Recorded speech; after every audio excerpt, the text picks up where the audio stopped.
জুলাই আগস্টে গণহত্যা ও মানবতাবিরোধী অপরাধের অভিযোগে গ্রেপ্তার সাবেক ১২ মন্ত্রীসহ ১৬ আসামিকে আন্তর্জাতিক অপরাধ ট্রাইব্যুনালে হাজির করা হবে আজ।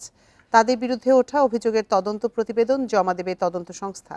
এর আগে ১৮ নভেম্বর ১৬ আসামির মধ্যে ৯ মন্ত্রী ও প্রতিমন্ত্রীসহ ১৩ জনকে ট্রাইব্যুনালে হাজির করা হয়। ওই দিন রাষ্ট্রপক্ষের আবেদন মঞ্জুর করে ১৩ জনকে কারাগারে পাঠান বিচারপতি গোলাম মর্তুজা মজুমদারের নেতৃত্বে ৩ সদস্যের আন্তর্জাতিক অপরাধ ট্রাইব্যুনাল। সেদিন আসামিদের বিরুদ্ধে সব প্রমাণ জমা দেওয়ার জন্য চিফ প্রসিকিউটর ট্রাইব্যুনালের কাছে ২ মাসের সময় চাইলে আদালত ১ মাস সময় দেন।